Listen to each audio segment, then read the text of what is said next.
দেওয়া হয়েছে এমন একটি সাবজেক্ট যা বলা আমার পক্ষে দুর্লভ। তবু চেষ্টা করব যে আমার মতটা জানাতে, ইতিহাস নয়, গবেষণা নয়, আমি যেটুকু বুঝেছি, যে কারণে আমি বাঙালি জাতীয়তাবাদে বিশ্বাসী, যে কারণে এখনো মনে করি যে বাংলাদেশের ভবিষ্যৎ মৌলবাদে নয়, সাম্প্রদায়িকতায় নয়, এটা একটি সমাজতান্ত্রিক এবং ধর্ম নিরপেক্ষ রাষ্ট্র হওয়া উচিত এবং বাঙালি হিন্দু, মুসলমান, বৌদ্ধ, খ্রিস্টান সবাই মিলে একটি জাতি, সেকুলার জাতি গোষ্ঠী হওয়া উচিত। এই বিশ্বাসে বর্ণনা আমি কিছুটা দিব। বহুকাল আগে আপনারা বোধহয় জানেন যে পাকিস্তান আমলে যখন আইয়ুব খান ছিলেন পাকিস্তানের প্রেসিডেন্ট, তিনি বাংলাদেশে আসেন। তখন বাংলাদেশ ছিল পূর্ব পাকিস্তান। এসে এক সবাই উনি বললেন, বাঙালিরা হচ্ছে চিরকালের দাস জাতি। বাঙালির ইতিহাসে, হাজার বছরের ইতিহাসে বাঙালি কোনদিন স্বাধীন ছিল তার কোনো প্রমাণ নেই। চিরকালই তারা অন্যের বুটের তলায় মানুষ হয়েছে। আমাদের সুধী সমাজের কারো সাহস হয়নি যে প্রেসিডেন্ট আইয়ুব সামরিক শাসক, তার মুখের উপরে এই কথার জবাব একজন দিয়েছিলেন, যা আপনারা জানেন, তিনি বেগম সুফিয়া। তিনি বলেছিলেন যে আমরা দাস জাতি ছিলাম না, পাঞ্জাবিরা দাস জাতি ছিল। যখনই কোনো বহিরাগত ভারত আক্রমণ করত, পাঞ্জাবিরা সর্বপ্রথম আত্মসমর্পণ করত। গ্রিক হোক আর যে কোনো দেশের লোক হোক, বাঙালিরা আজীবন সংগ্রাম করেছে, পরাজিত হয়েছে, কিন্তু বাঙালিরা সংগ্রাম করেছে। বাঙালিদের ইশাখা, মুসাখা, তিতুমি, বাঁশের কেল্লার যে সংগ্রাম, সেটা একেবারে ইংরেজ আমল পর্যন্ত প্রসারিত। তো বাঙালির একটা অতীত আছে। অতীতটা হচ্ছে যে বাঙালি সবসময় একটা সংগ্রামী জাতি। এই জন্য আজকে আমার বিশ্বাস যে বাঙালির বর্তমান যতই জটিল হোক, যতই মনে হয় যে আমরা একটা অন্ধকারের দিকে আগাচ্ছি, কিন্তু আমাদের ভবিষ্যৎ ভালো হবে এবং বাঙালি আবার মাথা তুলবে। বাঙালি যেমন করে 71 সালে একটা সামরিক শাসনের বিরুদ্ধে যুদ্ধ করে স্বাধীন হয়েছে, তেমনি বর্তমানে বিভীষিকাময় মৌলবাদের বিরুদ্ধে যুদ্ধ করেও তার স্বাধীনতা, তার জাতিসত্তা অক্ষুণ্ণ রাখবে। এটা আমার বিশ্বাস। এটা বাংলাদেশের ইতিহাস থেকেই এই বিশ্বাসটা আমার জন্মেছে। আমরা যদি আজকে থেকে অন্ততপক্ষে 1000 বছর আগে ফিরে যাই, তখন দেখবো যে আমাদের বাংলা ভাষা, এই বাংলা ভাষার উপর আক্রমণ আজকে নতুন নয়। পাকিস্তানেরই বাংলা ভাষাকে প্রথম আক্রমণ করেছে তার নয়। এই সেন বংশ, ব্রাহ্মণের বংশ যখন বাংলাদেশ ছিল আদিবাসীদের বাংলা, শবরদের বাংলা, নিম্নবর্ণের মানুষের বাংলা, তখন এই ব্রাহ্মণরা যখন, সেন, এরা যখন বাংলাদেশ আক্রমণ করে, সে প্রথম আইন জারি করলেন বাংলা ভাষা হচ্ছে নরকের ভাষা। বাংলা ভাষায় বেদ বেদান্ত পাঠ করা হবে, তাকে তুষের আগুনে পুড়ে মারতে হবে এবং সমস্ত বাংলা শব্দ এবং বই পুড়িয়ে দেওয়া হবে।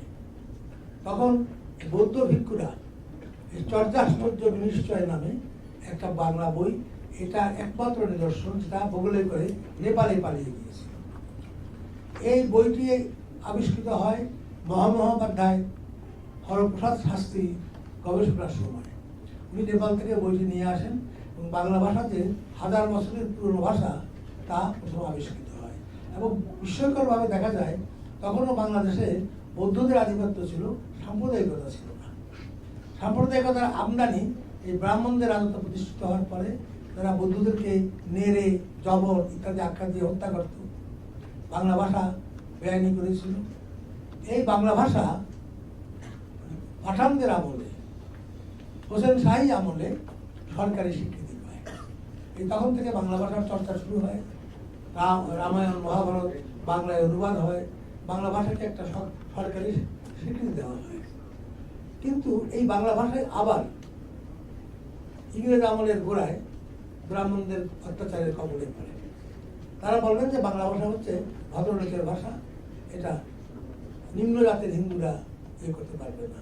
সেজন্য তারা সংস্কৃত থেকে বাংলা ভাষাকে আবার স্ট্যাটাইজড করার চেষ্টা করল এবং এর ফলে বাংলা ভাষার সঙ্গে ভদ্র মানুষের সম্পর্ক ছিল, কিন্তু সাধারণ মানুষের সম্পর্ক ছিন্ন হওয়া শুরু করে। এর বিরুদ্ধে আবার বঙ্কিমচন্দ্র পর্যন্ত বাংলা ভাষা এবং বাংলার এই অবস্থা ছিল, এবং মুসলমানরা যাতে বাংলা ভাষা না পড়ে তাও একটা ব্যবস্থা করা হয়েছে। কিন্তু বঙ্কিমচন্দ্রের যুগেই একটু পরেই প্রমোদ চৌধুরী এবং আরো এদের নেতৃত্বে বাংলা ভাষাকে সংস্কৃতের বন্ধন থেকে মুক্ত করার জন্য সংগ্রাম শুরু হয়। এই সংগ্রাম প্রথমে রবীন্দ্রনাথের বিরুদ্ধে ছিলেন, বলছিলেন না না না, সাধু ভাষাকে ক্ষুণ্ণ করা যাবে না। পরে কিন্তু তিনিও কথ্য ভাষা গ্রহণ করেন। আজকে যে আমরা বাংলা দেখছি, এই বাংলা সংস্কৃতের প্রভাব থেকে সম্পূর্ণ মুক্ত নয়, কিন্তু সংস্কৃতের ব্যাকরণ মুক্ত নতুন ভাষা। আপনারা যদি বাংলা ভাষার ইতিহাস পড়েন তাহলে দেখবেন যে আমরা মনে করি পালি সংস্কৃত থেকে বাংলা অক্ষরের উদ্ভব। এখন ডক্টর অরবিন্দ গুহ প্রমাণ করেছেন যে বাংলা ভাষার যে অক্ষরগুলো অ আ ক খ, এগুলো কোনো ইয়ে থেকে বেদ বেদান্ত থেকে বা কোনো ভাষা থেকে আহরণ করা হয়নি। এগুলা মেহনতি মানুষের কাছ থেকে এগুলা হয়েছে। যেমন ক, কয়ের যা সামনের দিকে, এটা হচ্ছে কাস্তের চিহ্ন। ক, অ, এই সমস্ত চিহ্নগুলো তখন যে সমস্ত অস্ত্র তখনকার বাঙালিরা ব্যবহার করতো, দাগ, কুড়াল, এইসব থেকে অক্ষরগুলার জন্ম হয়েছে। এটা তখন থেকে একটি ধর্মনিরপেক্ষ ভাষা। কোনো এই ভাষা দিয়ে হিন্দু ধর্মেরও চর্চা করা যায়, ইসলামেরও করা যায়, বুদ্ধিস্ট করা যায়, সব ভাষাই এটা হয়েছে। আরবি ভাষা 4000 বছরের পুরনো ভাষা। এখন যদি আমরা বলি ইসলামিক ভাষা, কিন্তু এই ভাষাতেই কাফেররা কথা বলেছে। এবং আজকে আরবি ভাষার যে সমস্ত শব্দ আমরা ব্যবহার করি সবই কাফেরদের ব্যবহৃত ভাষা। যেমন আমরা বলি যে আমাদের নাম, আল্লাহর 99 নাম, সবগুলোই কিন্তু এই কাফেরদের দেবতাদের ভাষা ছিল। আর রহমান, গাফফার, গফুর সবই তখনকার নাম ছিল। এখন সেগুলো ইসলাম অ্যাডপ্ট করেছে। আমরাও বাংলা ভাষার এত বড় মানে অ্যাডপ্টিং শক্তি আছে যে তার বাংলা ভাষা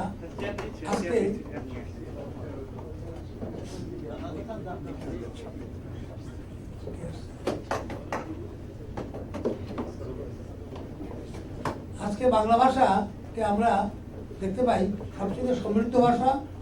এবং এই ভাষায় আপনার আরবি, ফার্সি থেকে শুরু করে যে কোনো প্রকার ভাষা এর অ্যাডপ্ট করা যায়।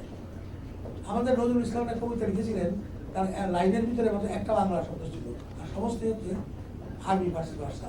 সেই শব্দটা, কবিতার লাইনটা হচ্ছে আজকে রহস্যম জমিন ও আসমান নওজওয়ানির সুরক্ষ দূরে। আজ শব্দ ছাড়া সবগুলোই ফার্সি এবং আরবি শব্দ। এইভাবে এবং সংস্কৃত এটা হয়েছে। কিন্তু এই সংস্কৃতের ব্যাকরণে বাংলা ভাষাকে বহুদিন বন্দী রাখা হয়েছিল। এটার বিরুদ্ধে ঈশ্বরচন্দ্র বিদ্যাসাগর বিদ্রোহ করেন এবং সহজ বাংলা পাঠ রচনা করেন। রবীন্দ্রনাথ আসতেন। ধীরে ধীরে বাংলা ভাষার সঙ্গে বাংলা দেশের রাজনীতিও জড়িত। এবং বাংলা, এটি হচ্ছে বাংলাদেশের অতীত, যে বাংলা ভাষা কখনো ধর্মীয় অত্যাচারের কাছে মাথা নত করেনি। ব্রাহ্মণরা যখন বলেছিল বাংলা ভাষা বেদ পাঠ করে তাকে কুশের আগুনে পুড়ে মারা হবে, তা মানেনি। পরবর্তীকালে যখন ব্রাহ্মণরা বলেছে যেটা সংস্কৃতের গৃহীতা, পালি থেকে এসছে, সেটাও বাংলা ভাষা মানেনি। বাংলা ভাষা তার নিজস্ব গতিতে জনগণের ভাষা হিসাবে এগিয়ে চলেছে। বাংলা ভাষা আজকের যে বাংলা ভাষা, এটা বাবু ভাষা নয়। 19বিংশ শতাব্দীতে এই বাবু ভাষার প্রতাপ ছিল, কিন্তু আজকে যেটা দেখি আমরা, এটা জনজবানের ভাষা। এই জন্য এবং এর রাজনীতিও এই ভাষার সঙ্গে জড়িত হয়েছে। প্রথম যে বাঙালির আত্মসত্তার বিকিরণ, তা হচ্ছে চর্যাপদকে নিয়ে যুদ্ধ। বৌদ্ধ ভিক্ষুরা ব্রাহ্মণদের অত্যাচার থেকে বাঁচার জন্য দলে দলে মুসলমান হয়েছে। এই জন্য আমরা দেখি বঙ্কিমচন্দ্রের বইতে জবন, নেড়ে, এই গালিগুলা বৌদ্ধদের দেওয়া হতো, কারণ মুসলমানরা নেড়ে হয় না, বৌদ্ধরা মাথা কামায়। এই নেড়ে গালিটাও মুসলমানদের উপরে পরবর্তীকালে এই ব্রাহ্মণরা প্রয়োগ করেছিল। তো এর বিরুদ্ধে যুদ্ধ করে তখনকার বাঙালিরা তার সক্রিয়তা বজায় রেখেছে। এবং আপনারাও দেখেন যে মোগল আমলেও, যেহেতু মোগল ভাষা মুসলমান, সেই জন্য 12 ভূঁইয়ার মধ্যে 7 জনই মুসলমান হওয়া সত্ত্বেও মোগলের দাসত্ব স্বীকার করেনি। তারা 12 ভূঁইয়া মিলে তারা মোগলের বিরুদ্ধে যুদ্ধ করেছে। ঈশা খান যুদ্ধ করেছে, মুসা খান যুদ্ধ করেছেন, আপনার কেদার রায় যুদ্ধ, রসুলের রাজা কেদার রায় যুদ্ধ করেছেন, বাঙালি তখনও যুদ্ধ করেছে এবং মানসিংহকে ঈশা খান যুদ্ধে পরাজিত করেছে। এই হচ্ছে বাঙালির ইতিহাস। ইংরেজ আমলেও বাংলা ভাষা, ভারতবর্ষের প্রথম রেজিস্ট্যান্ট মুভমেন্ট শুরু হয় বাংলাদেশে। এই ক্ষুদিরাম থেকে শুরু করে যে আমরা যে টেররিস্টদের ইতিহাস শুনি, এই ইতিহাস হচ্ছে, এবং তারাও বাংলাদেশকে একটা তালেবান রাষ্ট্র বা হিন্দুস্তান বানাবার জন্য যুদ্ধ করেনি। তারা বাংলাদেশকে একটি হিন্দু মুসলমানের মিলিত বাংলাদেশ তৈরি করার জন্য যুদ্ধ করেছে। এটা দুর্ভাগ্যের বিষয় যে এই ব্রিটিশরা প্রথম, আজকে যেমন আমেরিকানরা তালেবানদের জন্ম দিয়ে বিপদে পড়েছে, তেমনি ব্রিটিশরাও যখন ওসমানিয়া সাম্রাজ্যকে বিভক্ত করে প্রথম মহাযুদ্ধের পর, তখন তারা প্ল্যান করে এই দেশগুলোকে ক্ষুদ্র ক্ষুদ্র রাষ্ট্রে বিভক্ত করবে। ইরাক, মেসোপটেমিয়াকে ভেঙে ইরাক, ইরান এসব বিভিন্ন দেশ তৈরি করে, ওসমানিয়া খেলাফতকে ধ্বংস করে, এবং সৌদি আরবে একজন সেবাইকে রাজা বনে। তার নাম ছিল ইবনে আব্দুল আজিজ ইবনে সৌদ। ব্রিটিশ আর্মিতে কাজ করতেন, এবং তাকে উনি মুসলমান ছিলেন কিনা এ সম্বন্ধেও একটা সন্দেহ আছে। যাও, তাকে রাজা বানান, তার এক চোখ কানা। এই আজকের ডাইনেস্টির যিনি মানে প্রতিষ্ঠাতা, এবং জায়গাটার নাম ছিল মোহাম্মদ ভাই ভালো বলতে পারবেন, সৌদি আরবে ছিলেন, নেজদার হেজাজ প্রভিন্সের নাম ছিল। সেই প্রভিন্সের নাম ওনাকে রাজা বানাবার পরে করা হলো সৌদি আরব। আমাদের বঙ্গবন্ধুদের এখন আলজেরিয়া কনফারেন্সে বাদশাহ, তখন তাকে মারা হলো, কি নাম, বাদশাহ ফয়সল, 1975 তাকে হত্যা করা হয়। উনি বলেন, তুমি তো একটা ইসলামিক দেশটা ভেঙে দিয়েছো, পাকিস্তানটা। বঙ্গবন্ধু বলেছিলেন, আমি তো ভাঙি নাই, আমরা স্বাধীন হয়েছি কারণ তারা আমাদের অত্যাচার করছিল। আপনারা তো গোটা ইসলামিক স্টেট ভেঙেছে, ওসমানিয়া সাম্রাজ্য ভেঙে সৌদি আরব করেছিল। আপনারা এই যে 25টি রাষ্ট্র মধ্যে পাচ্ছেন, আপনাদের ভাষাও এক, আরব ধর্ম এক, আপনারা এক হতে পারবেন না, এ দোষটা কার? তারপর উনি বলেন, তোমরা এরকম এই পতাকায় চাঁদ সূর্য রাখো নাই। সৌদি আরবের পতাকায় চাঁদ সূর্যটা কোথায়? একটা তলোয়ার আছে আর একটা কলেমা লেখা আছে। উনি বলেন যে তবুও বাংলাদেশ নাম পাকিস্তান ইসলামী নাম ছিল। রসুল্লাহ, আমাদের বঙ্গবন্ধুর কথা, এবং বাদশাহ ফয়সল মাপ চেয়েছিলেন সেদিন, বললেন যে যে দেশে রসুল্লাহ জন্মগ্রহণ করেছেন সে দেশের নামটা হচ্ছিল আল মাহমুদিয়া। আপনি আপনার নামে সে দেশের নাম করেছেন কেন? সৌদি আরব। পুত্রা সিরিজের নাম সৌদি। এটা তো রসুল্লাহর প্রতি অপমান যে রসুল্লাহ যেখানে জন্মগ্রহণ করেছেন সেই দেশের নাম আপনি আপনার নামে কি করে রাখেন? এবং কত রকম এদের মিথ্যাপ্রচার যে আছে। এবার আমি একবার হজ করেছি, একবার ওমরা করেছি। কাবা শরীফে আপনারা দেখেছেন যে প্রত্যেকটা দরওয়াজার নাম হচ্ছে বাদশাদের নামে, এমনকি খলিফাদের নামেও না। আল ফয়সল, বাবে আল ফয়সল, বাবে অমুক, বাবে অমুক। আমি জিজ্ঞাসা করেছিলাম জেদ্দায় যে এই বাদশাদের নামে কি করে কাবা শরীফের দরজার নাম হয়? এগুলোর তো কোনো উত্তর তারা দিতে পারে না। অর্থাৎ বাংলাদেশকে তারা বলে এটা হিন্দুস্তান হয়ে গেছে, হিন্দুস্তান হয়ে গেছে। এবং আমেরিকানরা এখানে মানবাধিকারের জন্য বাংলাদেশের কথা বলে। অর্থাৎ আপনারা দেখেছেন মদিনা মক্কায় লেখা আছে, দিস রোড প্রহিবিটেড ফর নন মুসলিম। এত বড় বর্ণবৈষম্য পৃথিবীর আর কোনো দেশে নেই। বাংলাদেশ এই দিক থেকে একটি মুসলমান দেশ হওয়া সত্ত্বেও, মুসলমান সংখ্যাগরিষ্ঠ দেশ হওয়া সত্ত্বেও, গত ১,৫০০ বছরের ইতিহাসে বাংলাদেশে কখনো সাম্প্রদায়িকতায় স্থায়ী হয়নি, প্রতিষ্ঠাও হয়নি। এটা প্রথম আমদানি করেন ব্রিটিশরা, যখন তারা দেখলেন স্বাধীনতা আন্দোলনে মুসলমানরা যাচ্ছে এবং উসমানিয়া সাম্রাজ্য বা খেলাফত ভেঙে দেওয়ার জন্য ভারতবর্ষে একটা প্রচণ্ড শক্তিশালী খেলাফত মুভমেন্ট হবে। গান্ধী তার নেতা, মৌলানা মোহাম্মদ আলী শওকত আলী তার নেতা। তখন তারা ঠিক করলেন এদেশে এমন একটা মতবাদ আনতে হবে যাতে মুসলমানরা একটা পরিষ্কারভাবে হিন্দুদের কাছ থেকে বিচ্ছিন্ন হয়ে যায়। এই আব্দুল ওয়াহাব নামে এক ভদ্রলোকের দ্বারা কট্টর ইসলাম তৈরি করা হলো। আজকে জামাত ইসলামী থেকে শুরু করে এরা, আমি বলি যে এরা দিনে মোহাম্মদী নয়, এরা দিনে মদুদি, এরকম মদুদি নাম, এবং ইসলামের সঙ্গে এর কোনো সম্পর্ক নেই। এই ওয়াহাবির ইজম প্রতিষ্ঠা করা হলো আব্দুল আজিজ ইবনে সৌদের রাজতন্ত্র দ্বারা, এবং তাদেরকে প্রচুর পরিমাণে, তখন তারা খুব গরিব ছিল, তেল তখনও আবিষ্কৃত হয়নি। তখন হায়দ্রাবাদের নিজাম প্রত্যেক বছর টাকা না দিলে সৌদি আরবের বাজেট তৈরি হতো না। এই হায়দ্রাবাদের নিজামের টাকায় মৌলানা মৌদুদিকে তার বই লেখার জন্য টাকা দিয়ে জামাত ইসলামী প্রতিষ্ঠা করা হয় এবং তাদেরকে বলা হয় মুসলমানদের মধ্যে বিভক্তি সৃষ্টি করে। এই তারা ফতোয়া দেওয়া শুরু করলো যে ইয়ারা আহমদিয়ারা মুসলমান নয়, শিয়ারা মুসলমান নয়। এবং আপনারা জানেন যে 1950 সালে লাহোরে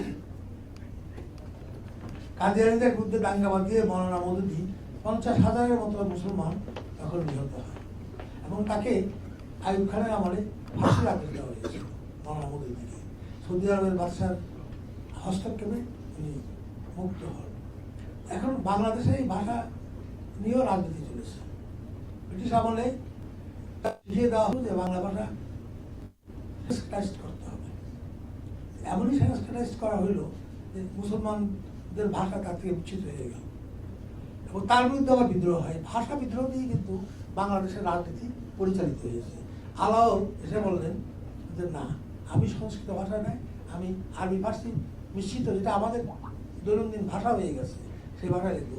আপনি জানেন যে লিখছেন নারবের রসায়ন, নারবের প্রসাদ গুণ ভুলে গেছে, মানে আমি আমার ভাষায় যদি আরবি ফার্সি যে সমস্ত শব্দ প্রচলিত তার নাম এসাই, তাহলে এই ভাষার প্রসাদ গুণ থাকবে না।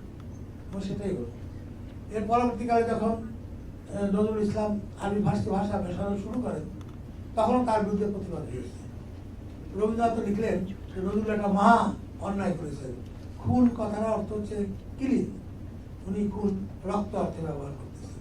খুন আবার উর্দুতে ফার্সিতে খুন অর্থ হচ্ছে রক্ত, বাংলায় খুন করা হলো মার্ডার করা। এটা নিয়ে অনেক প্রতিবাদ হয়েছিল। নজরুল বললেন না, আমরা যে সমস্ত আরবি ফার্সি শব্দ ব্যবহার করি আমাদের জীবনে, সেগুলো আমরা ব্যবহার করব, কিন্তু নতুন কোনো শব্দ জোর করে চাপাবো না। এটা পাকিস্তান আমলে শুরু হলো না। বাংলা ভাষাকে আগে যেমন শুরু হয়েছিল আপনার ফোর্ট উইলিয়ামের যুগে, বাংলা ভাষাটাকে সংস্কৃতাইজড করতে হবে, তো এই পাকিস্তান হওয়ার সঙ্গে সঙ্গে এটা ইসলামী ভাষা করতে হবে। সেই জন্য তারা বলেন কি, তারা সব শব্দ বর্জন করা শুরু করবে, বাংলা শব্দ। তার মধ্যে একটা আজাদ পত্রিকা একবার হরলিক্সের বিজ্ঞাপন বেরোল। সেই বিজ্ঞাপনটা ছিল, আসলে কথা ছিল, আপনি যদি সকালে ঘুম থেকে উঠে কি বলে দুর্বল বোধ করেন, তাহলে 1 গ্লাস হরলিক্স খাবে। সেটার বিজ্ঞাপন বেরোলো যে ফজরে উঠিয়া কমজোর মালুম হইলে 1 গ্লাস হরলিক্স পিয়েলি। তারপরে ভাষা আন্দোলন এইভাবে হয়নি। তারপরে আবার কি, রাজস্বমন্ত্রী করাচি থেকে ঢাকায় আসছেন, ঢাকা রেডিওতে বাংলা সংবাদে নিউজ দেওয়া হইল উজিরে খাজানা পাকিস্তান ঢাকার হাওয়াই আড্ডায় বসতে পেরেছে। এইভাবে যখন শুরু হইল, তারপর বাংলাদেশ সরকার একটা ডেস্ট্রয়ার করেছে। সেটা ডেস্ট্রয়ার আরবি একটা শব্দ দিল, তাবাহকুন।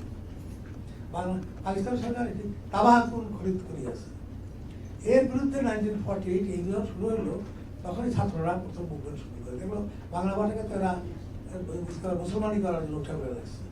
নজরুলের কবিতা ছিল যে নবনবীনের গাহিয়া গান সজীব করিব মহাশ্মশান, সেটা পাঠ্যপথে চলে গেল তাজা পাতাদারে গাহিয়া গান সজীব করিব গুরুসালাম। কবিতা ছিল উত্তর দাও আদি পিতা ভগবান, ভগবান ভগবান, সেটা হয়ে গেল উত্তর দাও আদি পিতা রহমান। এভাবে নজরুলের বইয়ে খতনাগিরি শুরু হয়। এর বিরুদ্ধে এই বাংলা ভাষায় বিদ্রোহ এবং বাংলা ভাষার যে আন্দোলন 52 সালে আমরা দেখি, এটা কেবল চাকরির জন্য, বাঙালিরা চাকরি পাবে না। অনেকে বলে এটা মিডল ক্লাস মুভমেন্ট, বাঙালিরা উর্দু আর্য ভাষা হলে চাকরি বাকরি পাবে না, তা নয়। এটা এই তখন এই যে ভাষার উপরে খতনাগিরি শুরু হয়েছিল, তার বিরুদ্ধে প্রথম ছাত্র জওয়ান প্রতিবাদ করে, যেটা আপনারা আব্দুল লতিফের গানে আপনারা জানেন, ওরা আমার মুখের ভাষা কারিয়া নিতে চায়, কইতো যাহা আমার বাবায়, কইতো যাহা আমার দাদায়, কহ দেখি ভাই সেই ভাষা কি অন্য মুখে শোভা পায়। সেই গান এর কথাটাই ছিল আমার ভাষা আমি কে দিতে দিব না। এবং সেদিকেই বাঙালি রাজনৈতিক আন্দোলনের শুরু। এই জন্য আমরা বলি যে পৃথিবীতে একটা রাজনৈতিক স্বাধীনতা আন্দোলন হয়েছে ভাষা ভিত্তিক, এবং সেটি বাংলাদেশে। এবং আজকে পৃথিবীর চারদিকে যে এত তালেবানি ষড়যন্ত্র, তা সত্ত্বেও যে বাংলা ভাষা, বাংলাদেশ এখনো সেকুলার হয়ে আছে। এবং শেখ হাসিনা তার সব ভুল ত্রুটি সত্ত্বেও আজকে যে সিম্বল অফ সেকুলারিজম ডেমোক্রেসি আছে, একটি মাত্র কারণ, আমাদের গোড়াটা শক্ত, আমাদের ভাষা এবং সংস্কৃতি এত বেশি শক্ত যে আফগানিস্তানে বৌদ্ধ মন্দির ভেঙে ওরা মনে করে ইসলাম প্রচার করবে, কিন্তু বাংলাদেশে এরকম 1000 মন্দির ভাঙলেও এরা মৌলবাদ প্রতিষ্ঠা করতে পারবে না। কারণ বাংলা ভাষার যে গোড়া, ধর্ম নিরপেক্ষ গোড়া, এটা ভাঙা সহজ নয়। এবং এই জন্যই আমরা দেখি ওয়াহাবি মুভমেন্ট বাংলাদেশে এসে শিকড় রাখতে পারেনি। খেলাফত আন্দোলনকে ধ্বংস করেছে। খেলাফত আন্দোলন ধ্বংস করে যদি ব্রিটিশরা ওয়াহাবি আন্দোলনকে বাংলাদেশে ইয়ে করে। বাংলাদেশে 2 ধরনের মৌলবী দেখবেন, পীর, একটা শশিনা ফুরফুরা, এরা ছিল ব্রিটিশদের শিষ্ট, ব্রিটিশদের এবং অনুগত। এরা ফতোয়া দিয়েছিল যে যিনি বাদশাহ হন তিনি হচ্ছেন আল্লাহর ছায়া, তাকে মানতে হবে। এবং শশীনার পীরের ইয়েতে এটাকে বলে বার্ষিক ইসালের সওয়াবে বাংলাদেশের গভর্নর সার্জন হারবার্ট রেগুলার যেতেন, ফজলুল সাহেব যেতেন প্রধানমন্ত্রী অবস্থায়, যেটাই ট্র্যাডিশন হচ্ছে। পরবর্তীকালে এরশাদ সাহেব যেতেন, ওই 88 পীরের কাছে যেতেন, সবাই দূরে গেল পীরের কাছে। তখন থেকেই ট্র্যাডিশনটা শুরু। কিন্তু তারা আপনার বাংলাদেশের রাজনীতির গোড়াটা ধ্বংস করতে পারে। বাংলাদেশের রাজনীতির গোড়াটা ধর্মনিরপেক্ষ। এখানে হিন্দু, মুসলমান, বৌদ্ধ, খ্রিস্টান, পার্বত্য জাতি, এদের একটা সংমিশ্রণের জাতিসত্তা তৈরি হয়েছে। এই সত্তাটির গোড়া এইভাবে ভাঙা সহজ নয়। এই জন্য একবার আমি যখন নেদারল্যান্ডসে গিয়েছিলাম, সেখানে আমাকে ইয়ে করার জন্য, জব্দ করার জন্য একজন জামাত ইসলামে বললো যে বাংলা ভাষায় ইসলাম ইয়ে করা যায় না, নামাজ করা যায় না। আমি এটা তো পুরানো যুক্তি যে গঙ্গা জলে অজু করা যায় না, গঙ্গার পানি চাচ্ছেন, গঙ্গার পানি হিসার জন্য যুদ্ধ করতেছে। গঙ্গা যদি আগে অপবিত্র হয় তারপরে তো অজু করবেন কি করে? আর আপনারা যেগুলো বলেন এখানে, এগুলো কিন্তু মুসলিম জগতে এটা না। যেমন একবার মনে আছে 1965-এ ঢাকায় রায় হল। কেন? নেপালি রাষ্ট্রদূত তার কুকুরের নাম এই জন্য রাসুল না কি রেখেছে, এই জন্য রায় হইল। রায়ের বাজারে যত মিষ্টির দোকান ছিল সব লুট হয়ে গেল, জামাতি রাখতে। আমি পরে যখন মক্কা শরীফে যাই 1994-এ, তখন রিয়াদের মিউজিয়ামে দেখলাম যে একটা বিরাট সাইনবোর্ড, লেখা আছে মারহাবা ইয়া রসুল সালাম। এবং নেহরুর জন্য, নেহরু যখন 1961-এ 1960-তে সৌদি আরবে যান, তখন তাকে সম্বর্ধনা জানানোর জন্য বিরাট একটা প্রাকার করে লেখা ছিল মারহাবা ইয়া রসুল সালাম। নেহরু হিন্দু, তাকে রসুল বলা হয়েছে, আস্তাগফিরুল্লাহ।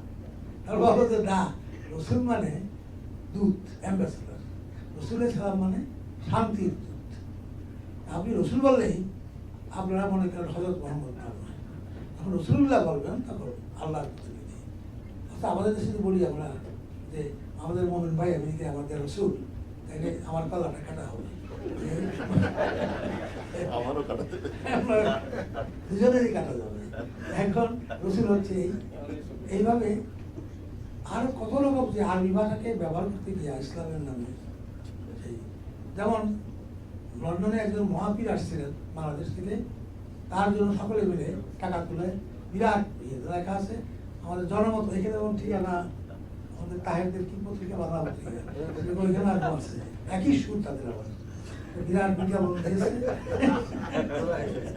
সুর দিয়েছে যে এরকম হযরত মুফতি শাহ সুফি বুজুর্গানে দ্বীন মৌলানা আবু হুরায়রা সাহেব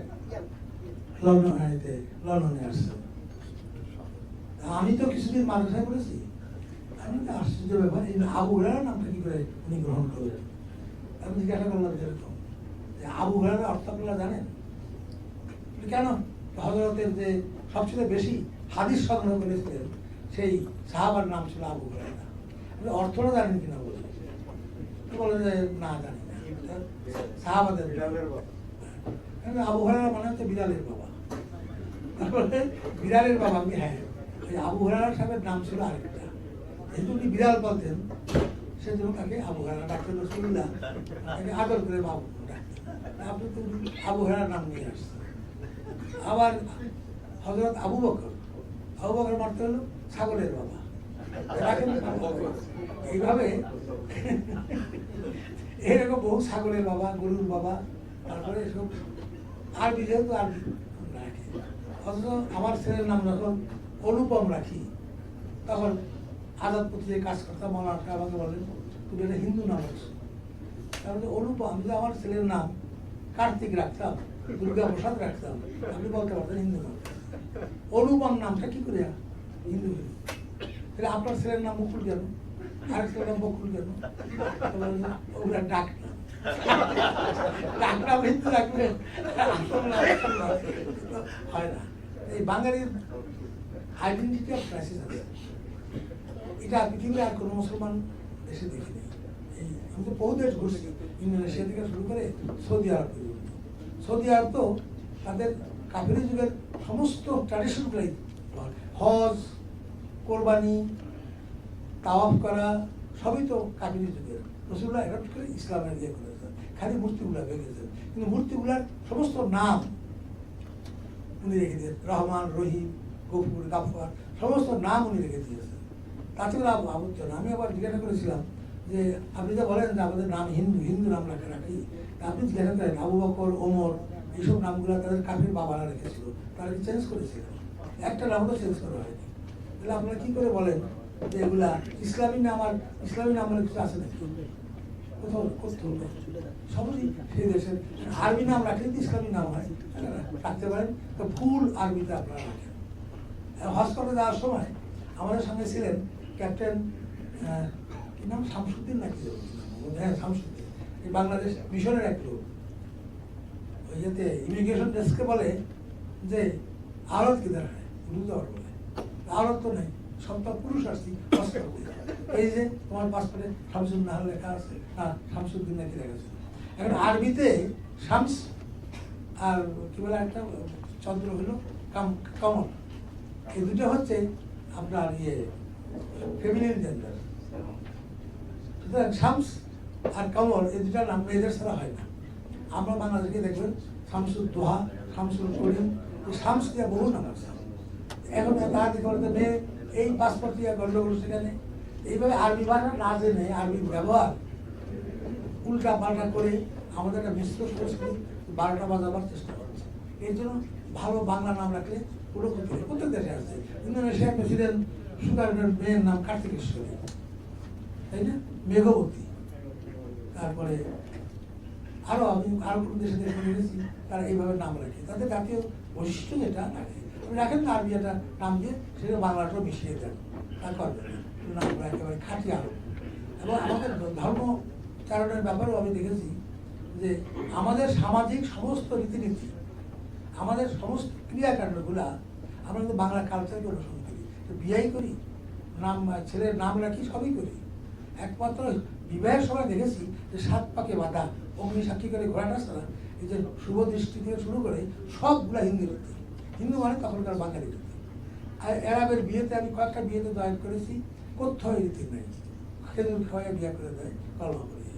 এইগুলো কোথা থেকে আসলো? এই যে আমাদের বর্ষবরণ দিয়ে শুরু করে সকলে আমরা আমাদের নিয়ম রীতি করি। ইন্দোনেশিয়ায় গিয়েছিলাম, সেখানে আমাদেরকে একটা ইয়ে দিল, উপহার দিল, সেটা কি গরুরের মূর্তি। মুসলমান দেশ এই গরুরের মূর্তি দিল কেন? তারপরে শুনি ওখানকার জাতীয় গ্রন্থ হচ্ছে মহাভারত। গরুর হচ্ছে মহাভারতের সেই উড়ন্ত ঘোড়া, ওইটা হলো তাদের জাতীয় দেবতা, যেমন বীর। এবং ওদের এয়ারপ্লেনের নামও গারুর এয়ারলাইন, এবং সমস্ত গরুরের নাম। এখন এখানে সব মুসলমান, তার দিব্যি করেছে। এখন মালয়েশিয়াও তাই। আমরা যেখানেই যাই সেখানেই মুসলমানরা তাদের নিজস্ব ন্যাশনাল কালচারটা বজায় রেখেছে। বাংলাদেশে ইচ্ছা করে এটা, এই ওহাবিটা এসে শাড়ি পরা হিন্দুত্ব, টিপ পরা হিন্দুত্ব, সবই হিন্দু। তাই বলে ভাত খাওয়াটা হিন্দুত্ব নয় কেন? ভাতটাও বাদ দেন, ভাত বাদ দিতে রাজি না, শাড়ি পরাও বাদ দিতে রাজি না, তাহলে হিন্দুত্ব হলো কী করে? একবার বাংলাদেশ স্বাধীন হওয়ার পরে অনেক নারী, আমাদের প্রোগ্রেসিভ নারীরাও ছিলেন, ঢাকায় প্রেস ক্লাবের সামনে ভারতীয় পণ্য বর্জন করে আন্দোলনকে মিছিল করেছে। তাদের প্রত্যেকের পরনে ভারতীয় শাড়ি ছিল। এখন এই যে অবস্থা আমাদের, যে একটা ক্রাইসিস অফ আইডেন্টিটি, এটা বোধহয় আমরা এখনো ভুগছি। আজকে যে বাংলাদেশে তালেবানরা মাহবুবকে পারতেছে না, পারতো। এটা আল্লাহর রহমত, আমরা পাকিস্তান থেকে বিচ্ছিন্ন হয়েছিল। তা নাহলে আজকে বাংলাদেশে ড্রোন বিমান হামলা হতো, এখানে রক্তের নদী বইত। আজকে যেমন দেখলাম পাকিস্তানে 19 জন নিহত। এবং এই যে দেখেন ধর্মের নামে স্বেচ্ছাচারটা বাঙালিরা করতে দেয়নি। কি হয়েছে, মসজিদের সামনে ব্রিটিশ আমলে মসজিদের সামনে হিন্দুরা বাজনা বাজিয়ে গেলে দাঙ্গা হয়, মসজিদে নাকি অপমান হয়। আর পাকিস্তান আমলে যে মসজিদে আমি নামাজ পড়েছি রাওয়ালপিন্ডির বিখ্যাত রেড মস্ক, সেটা মুসলমান সৈন্যরা গোলা দিয়ে ভাঙছে, 900 মুসলিম মারা গেছে। এখনো যতগুলো আক্রমণ হচ্ছে শিয়া মসজিদে, সবগুলোই মসজিদ। ঢাকায় যতগুলো আক্রমণ হয়েছে আহমদীদের উপরে, সবগুলো হচ্ছে আহমদীদের মসজিদ। এইভাবে মুসলমানে এই বিভেদটা সৃষ্টি করেছে ওয়াহাবিজম, এবং এটাকে প্রসারিত করতেছে জামাত এবং বাংলাদেশকে নিয়ে আসছে। এটা যদি হাসিনা আরো কঠোরস্থ দমন করতেন, আমাদের ডক্টর কামাল হোসেন ইউনূস সাহেবের হয়তো ব্যক্তিত্ব হতেন, গণতন্ত্র ধ্বংস হয়েছে। আমি মনে করি বাংলাদেশটা আরো বেশি দিনের জন্য রক্ষা পেত, এবং তাতে বাঙালি জাতিসত্তা, যেটা আজকে আমরা গৌরব করি, যেদিন আজকে এখানে এসে বসছি, পাকিস্তান থাকলে এখানে এসে বসতে পারতাম না। আর আমাদের মোমেন ভাইও বোধহয় কোনো মিশনে ক্লার্ক থাকতেন, মিশনের অ্যাম্বাসেডার হতেন না। সুতরাং এটা বাঙালি বোঝেন না, আজকে সারা বিশ্বে বাঙালিরা ছড়িয়ে পড়েছে। একটি মাত্র লোকের আত্মাহুতির জন্য, সেটা হতেন শেখ মুজিবুর রহমান, যিনি আবার বলেন তিনি স্বাধীনতা ঘোষণা করে দিলেন। এবারের সংগ্রাম মুক্তির সংগ্রাম, এবারের সংগ্রাম স্বাধীনতার সংগ্রাম, এবং এই অপরাধে তাকে বিচারে ফাঁসি দেওয়ার জন্য নিয়ে গেল, উনি করেন নাই, করেছেন জিয়াউর রহমান। জিয়াউর রহমানের সঙ্গে আমি সাবরুম সেক্টরে 1 মাস ছিলাম। মুক্তিযুদ্ধের সময় পালিয়ে আগরতলায় যাই ছেলে পিলে নিয়ে, তখন আমাকে করা হয়, মোটিভেটার হিসাবে নিয়োগ দেওয়া হয় মুক্তিযোদ্ধা ক্যাম্পে। আমার কপাল ভালো কি খারাপ জানি না, সাবরুম সেক্টরে জিয়াউর রহমানের সঙ্গে আমাকে দেওয়া হয়। তখন থেকে লোকটাকে আমি ঘৃণা করি, তাহলে লিখতে পারো আমি জিয়াউর রহমানকে ঘৃণা করি। তারপরে তার কারণ হচ্ছে তার সঙ্গে একই একটা রুমে থাকতে দেওয়া হয়। এই ভদ্রলোক কোনো যুদ্ধ করেন নাই, সারাদিন মাথা চুল আসতে ঘন্টা কাটে। আর মার্কিন বা ব্রিটিশ অ্যাম্বাসেডার চল্লিশ হাজার, দেখেন তো আজকে কোনো অ্যাম্বাসেডার আসছে নাকি আগরতলায়, তার সঙ্গে যোগাযোগ করে দিতে হবে। প্লাস কেন খালেদা জিয়া কুর্মিল্লা থেকে বেরিয়ে চলে আসেন না, এই জন্য উনি ভাষাতে আমি গিয়েই ওকে দেখব। এই তার ছিল একমাত্র কাজ। কলকাতায় গেলেন, তারপর তো ওনার অদক্ষতার জন্যই জেট ফোর্স ভেঙে দেওয়া হয় এবং তাকে নিষ্ক্রিয় করা হয়। উনি হলেন স্বাধীনতার ঘোষণা, ওই একটা বাণী পাঠ করেছিলেন। আর যে লোকটি 25 বছর সংগ্রাম করেছে, 17 বছর জেলে, 2 বার ফাঁসির আসামি হয়েছে, উনি বাংলাদেশের জন্য কিছুই করেননি। বেগম খালেদা জিয়া এই কথা ঘোষণা করেন, অথচ তার বিবাহটাও রক্ষা করেছেন বঙ্গবন্ধু। এটাও ওনার অন্তত আওয়ামী লীগকে উনি ক্রিটিসাইজ করুন, শেখ হাসিনাকে ক্রিটিসাইজ করুন, অন্তত বঙ্গবন্ধুকে ওনার রেয়াত দেওয়া উচিত। তাকে উনি ধর্মের বাবা ডেকেছিলেন, তার নিজের সংসার রক্ষা করলেন। তো বাঙালির ভবিষ্যৎ থেকে প্রাসঙ্গিকভাবে সরে গেছি, আমি দুঃখ প্রকাশ করছি যে বাঙালি ভবিষ্যৎ সম্বন্ধে আমি আশাবাদী। বাঙালি আজকে আমরা দেখতে পাচ্ছি যে মিয়ানমারে বৌদ্ধ মন্দির ভাঙছে ওরা, আজকে সিরিয়াতে তারা 2000 বছরের সভ্যতার নিদর্শনগুলো ভাঙছে, আফগানিস্তানে ভেঙেছে, পাকিস্তান কদিন টিকবে আমি জানি না। আমি তো বেশি দিন বাঁচবো না, একটা ভবিষ্যৎবাণী আমি এখানে করতে পারি, পৃথিবীতে 2টি রাষ্ট্র থাকবে না। সেই 2টি রাষ্ট্র, একটি হচ্ছে ইসরায়েল আর একটি পাকিস্তান। 2টি কৃত্রিমভাবে সৃষ্ট, সাম্রাজ্যবাদী স্বার্থের সৃষ্ট, এবং পৃথিবীতে অশান্তি সৃষ্টির জন্য এরা, গোটা মধ্যপ্রাচ্যে অশান্তি সৃষ্টির জন্য ইসরায়েল দায়ী, গোটা ভারত উপমহাদেশের অশান্তি সৃষ্টির জন্য পাকিস্তান দায়ী। এই 2টি রাষ্ট্র আগামী 10 বছর কি 15 বছরের ভিতরে থাকবে না। আমেরিকার শক্তি যত কমবে, আমেরিকা ওয়ার্ল্ড পাওয়ার হিসাবে যত শেষ হবে, রাশিয়া ভেঙে পড়ার পর যেমন কমিউনিস্ট পার্টিগুলো ভেঙে গেছে, কমিউনিস্ট রাষ্ট্রগুলো শেষ হয়ে গেছে, আমেরিকার পতনের সঙ্গে সঙ্গে এদেরও পতন হবে। এটা সুনিশ্চিতভাবে লিখে রেখেন, ইতিহাস এদিকে যাচ্ছে। এবং এক্ষেত্রে গোটা উপমহাদেশে বাংলাদেশ আমি মনে করি সবচেয়ে বেশি একটি আশার প্রদীপ জ্বালিয়ে রেখেছে। সেটা এই জন্য আমি ব্যক্তি পূজায় বিশ্বাস করি না, কিন্তু শেখ হাসিনার সমস্ত ভুল ত্রুটি সত্ত্বেও তাকে একটি কারণে আমি মনে করি যে এই মহিলা যেখানে আজকে ডক্টর কামাল হোসেন নেতা হোসেন ছিল, বদরুদ্দোজা চৌধুরী, এরা অনেক শিক্ষিত, অনেক কিছু। এদের যেখানে নেতা হোসেন ছিল সেখানে শেখ হাসিনা যে নেতা হয়েছেন বা এখনো প্রধানমন্ত্রী আছেন, গায়ের ধরে না, বন্দুক দেখিয়ে না, এটা হচ্ছে উনি ওই একটা মশাল ধরে রেখেছেন অত্যন্ত সাহসের সঙ্গে। তাকে হত্যা করার জন্য 9 বার চেষ্টা হয়েছে। অত বড় ড্রেনের হামলা যেটা হয়েছিল 2004 সালের 24 অক্টোবর, এটা আমার হলে আমি বহুদিন আগে দেশ থেকে পালাতাম। উনি বসে আছেন ওখানে। এই যে একটা সাহসের একটা কেন্দ্র আছে, আমাদের বিশ্বাসের একটা কেন্দ্র আছে। এই কেন্দ্রটা যতদিন আছে আমি মনে করি বাংলাদেশের ভবিষ্যৎ অতি উজ্জ্বল। কে একজন বলেছেন জানি না, যে বাংলাদেশের 3টা রক্ষা প্রাচীর আছে। একটা হচ্ছে বাংলা ভাষা, আরেকটা রবীন্দ্রনাথ, আরেকটা শেখ মুজিব। এই 3টা রক্ষা প্রাচীর যতদিন থাকবে ততদিন বাংলাদেশকে কোনো তালেবান শক্তি ধ্বংস করতে পারবে না। আজকের বাংলাদেশে অনেক মোমেন ভাই বলতে পারবেন, আমাদের অর্থনৈতিক অনেক উন্নতি হয়েছে। প্রবৃদ্ধির হার according to doctor Amartya Sen ভারতের চাইতে বেশি। আমি নিজে এবার ঘুরে আসলাম, বাংলাদেশ এখন ভিক্ষুক নাই, যেগুলো আছে এগুলো অভাবী ভিক্ষুক না, স্বভাব ভিক্ষুক। আর গ্রামাঞ্চলে গিয়ে দেখলাম যে কোনো দিন মজুরি পাওয়া যায় না। এখানে আগে আপকরা কি 2 টাকার জন্য লাইন দিয়ে দাঁড়িয়ে থাকতো, সেখানে 500-600 টাকা নিচে একটা দিন মজুরি পাওয়া যায় না। এই যে অর্থনৈতিক ভিত্তিটা শক্ত হচ্ছে, এটা সুফলটা দেশের মানুষ পাচ্ছে না। একটি মাত্র কারণ এই উপরে একটা বিরাট শোষক সমাজ তৈরি হয়ে গেছে, নিউ রিচ ক্লাস তৈরি হয়েছে, যাদের দুর্নীতিতে এরা বিচার বিভাগ থেকে শুরু করে শিক্ষা বিভাগ পর্যন্ত এরা দখল করে গেছে। এই নিউ মাফিয়া তন্ত্রের উদ্ভব হয়েছে বাংলাদেশে, এরা সমস্ত উন্নয়নের ফসলগুলা খেয়ে ফেলতেছে। এদেরকে গণতান্ত্রিক উপায়ে ধ্বংস করা যাবে কিনা আমার সন্দেহ আছে। We need a social revolution, যেখানে এদেরকে ফাঁসি দেওয়া হবে চায়নার মতো। চায়নায় গড়পড়তা 100 লোক মাসে ফাঁসি দেওয়া হয় দুর্নীতির জন্য। আমাদের দেশে দুর্নীতিবাজরাই ফাঁসি দেওয়া দুর্নীতি। এই জন্য আমি মনে করি বাংলাদেশের একটা ভবিষ্যৎ আছে যদি আমরা এই দুর্নীতির বিরুদ্ধে যুদ্ধ করতে পারি, সাম্প্রদায়িকতার বিরুদ্ধে যুদ্ধ করতে পারি, আমরা মৌলবাদের বিরুদ্ধে যুদ্ধ করতে পারি। এই মৌলবাদ কিন্তু ইসলাম নয়। এই আমেরিকানরা তৈরি করেছিল কমিউনিজমকে ধ্বংস করার জন্য, এখন মধ্যপ্রাচ্যে তৈরি করেছে ওখানকার মানে সেকুলার দেশগুলোকে ধ্বংস করার জন্য। ওইখানে লাদেনকে তারা মেরেছে, কিন্তু তালেবানদের মারে না। মারে কাকে? সেকুলার সাদ্দামকে, সেকুলার গাদ্দাফিকে। এদেরকে মেরে ইসরায়েলকে তারা নিরাপদ করতে চায়, কিন্তু ইসরায়েল নিরাপদ থাকবে না। তার অর্থনীতিতে ধস নেমেছে। আমার ধারণা বাংলাদেশ যে সামরিক উন্নয়নের দিকে না গিয়ে অর্থনৈতিক উন্নয়নের দিকে গেছে, এবং বিশ্বে আমাদের জনসংখ্যা এত বেড়েছে, এবং যারা প্রত্যেকে আর্মার এবং তারা দেশপ্রেমিক হয়। মহাকির মালয়েশিয়া আর বিদেশি টাকায় যদি দেশের অর্থনীতি করতে পারে, এত মহৎ গিয়েছিলেন। চাইনিজরা যদি প্রবাসী চাইনিজদের টাকায় অর্থনীতি আবার তৈরি করতে পারেন, আমরা কেন পারবো না?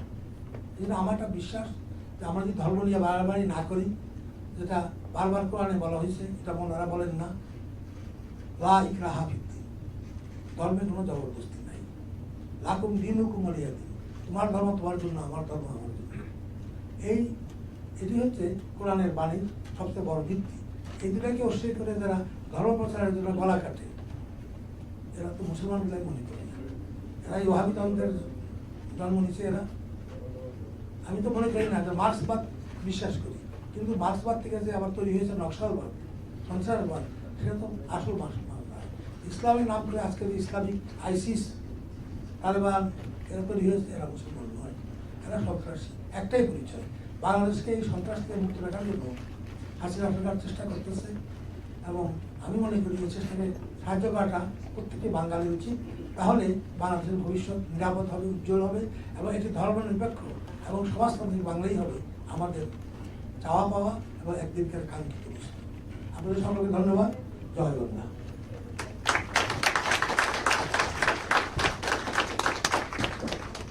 মন্ডলের এই লিজেন্ডারি দেশপ্রেমিক বাঙালির পথপ্রস্তার জন্য আমরা একটু দাঁড়িয়ে আস্থা রেখে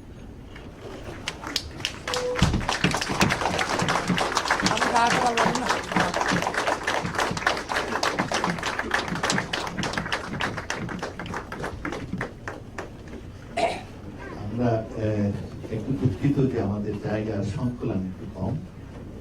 যে যেখানে পারেন বসে পড়েন, so that we can manage it out within ourselves. I'm very glad যে অনেকেই আপনারা এসেছেন। আমরা আমাদের এই লিজেন্ডারি কলামিস্টকে আমাদের মিশনে আসায়, এই প্রথম দিনই এই মিশনে আসলাম, এই মিশনে আসায় আমরা আমাদের এই নির্ভীক আপনার কলামিস্টকে সম্মানের সাথে গ্রহণ করছি এবং সেই জন্য আমরা একটা ক্রেস্ট তৈরি করেছি। আমরা জানি যে ক্রেস্ট দিয়ে গফফার ভাইকে মানে it is but yet we thought আমাদের নিজেদের দৈন্যতা কমানোর জন্য আমরা ভাবলাম যে আমরা ওনাকে একটি ক্রেস্ট দিয়ে আমরা ক্রেস্টটা লিখেছি আপনার সমাজ ও জাতির বিবেক এবং বিশিষ্ট কলামিস্ট জনাব আব্দুল গফফার চৌধুরীকে তার নির্ভীক, সত্যনিষ্ঠ, অকুতভয় এবং বলিষ্ঠ লেখন এবং 21-এর কালোজয়ী গান আমার ভাইয়ের রক্তে রাঙানো 21শে ফেব্রুয়ারি আমি কি ভুলিতে পারি রচনার জন্য আজীবন সম্মাননা, জাতিসংঘে বাংলাদেশ স্থায়ী মিশন, নিউ ইয়র্ক, 3 জুলাই 2015। এইটা আমরা আপনার হাতে তুলে দিতে চাই।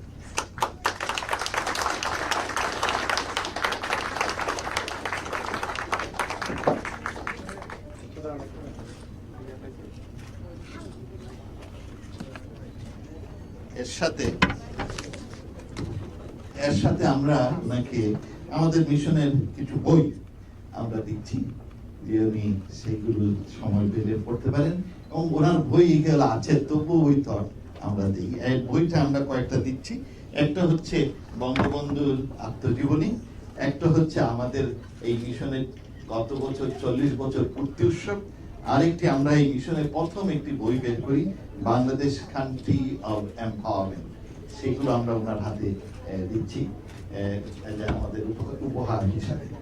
আমরা অত্যন্ত আনন্দিত এবং কৃতার্থ যিনি ওইগুলো গ্রহণ করেছেন। আমিও কৃতার্থ,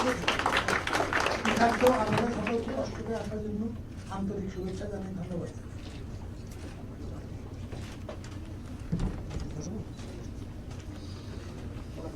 কারো যদি আমরা কিছু সময় আছে, আমরা লাস্ট 5 মিনিট আমরা দোয়া করবো না, আমাদের ইমাম সাহেব চলে আসছেন, কিন্তু তার আগে কারো যদি কোনো প্রশ্ন থাকে তাহলে I think we can entertain those. আমার নাম শরীফ শাহাবুদ্দিন। একটা মিনিট, এই যে কিসে আসো,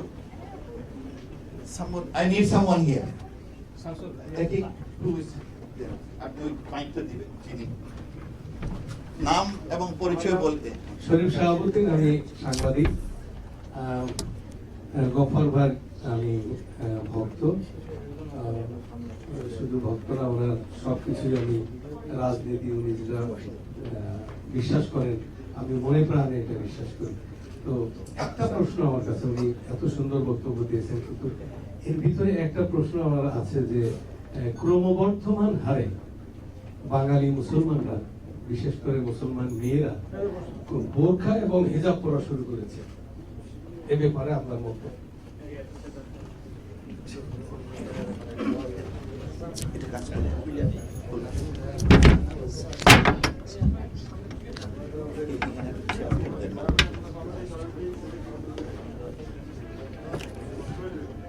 এটাকে আমি বলি ওয়াহাবিদের লাস্ট কালচারাল ইনভেস্টমেন্ট। আপনারা জানেন যে আগে আমাদের মেয়েরা যারা বিদেশে আসতো তাদের নিয়ে তার অভিভাবকরা খুব দুশ্চিন্তা থাকতেন, ওয়েস্টার্নাইজ না হয়ে যায় বেশি, স্কার্ট মিনি স্কার্ট করবে, ড্রিঙ্ক করবে, ক্লাবে যাবে, এটা ভয় করতো। এখন ভয় করতেছে যে এরা সব মোল্লা হয়ে যাচ্ছে। এটা দুইটা প্রভাব আসছে, একটা ইরান থেকে এই মুসলমান বানানোর জন্য প্রচুর টাকা তারা ঢেলেছে, মাদ্রাসায় মসজিদে টাকা দেওয়ার নাম করে শিক্ষা বিস্তারের নামে। আর একটা আছে সৌদি আরব থেকে। সৌদি আরবরাই আমাদের দেশে প্রিভিলেন্ট জামাত টামাতেরা, জামাত পার্টিটা আগে চলতো কোরবানির গোস্তের, গরুর গোস্তের ছাল বিক্রি করে, তারপর এটা বন্ধ হয়ে যায়। তারা ওই অর্থনৈতিক অনেক টাকা, আমার মনে হয় কোটি কোটি টাকা বাংলাদেশে ঢেলেছে, কি রাওয়াতুল ইসলাম বিভিন্ন নামে। এই টাকা দিয়ে বিভিন্ন মসজিদে, যেটা বাংলাদেশ স্বাধীন হওয়ার পরে আমাদের জন্য খুবই খারাপ হয়েছে, এটা হলো ইংরেজি শিক্ষা বন্ধ করে দেওয়া হয়েছিল প্রায় 25 বছর। আর ইংরেজি শিক্ষা খাতে আমাদের ব্যয়, এটা মোহন ভাই আমার সাথে ভালো বলতে পারবেন, ইংরেজি শিক্ষা খাতে আমাদের যে ব্যয় তার সাথে 10 গুণ বৃদ্ধি হচ্ছে মাদ্রাসা শিক্ষা খাতের ব্যয়। এবং প্রত্যেকটা জায়গায় এখন হাজার হাজার মাদ্রাসা। এবং আমি একটা মাদ্রাসায় গিয়েছিলাম, যে সমস্ত বই পড়ানো হয় আধুনিক জ্ঞান বিজ্ঞানের সম্পূর্ণ পরিপন্থী। একটা বই দিয়ে দেখেছি সেখানে আজকে থেকে 700 বছর আগে ভূগোল পড়ানো হয়, এবং সেই ভূগোলে আছে পৃথিবী ফরাসের মতো চ্যাপ্টা। আর এটা হচ্ছে আপনার পৃথিবী 3টি মহাদেশ আছে, এর বাইরে যেন যায় না জ্ঞান নানা রকম। আর বালিকা আর জামাতিরা সমস্ত নিচের দিকে যত ইয়ে আছে স্কুল আছে এগুলোতে পেনিট্রেট করেছে এবং এমন সব বই পাঠ্য করেছে এগুলোরা বিএনপি এবং গভর্নমেন্টের আমলে মিলিটারিদের আমলে প্যাট্রোলাইজ করা হয়েছে। লজ্জাও বলে বালিকা নূর আর বালক নূর ক্লাস 12 পাঠ্য নিজে মাদ্রাসায় ঘুরে দিয়েছে।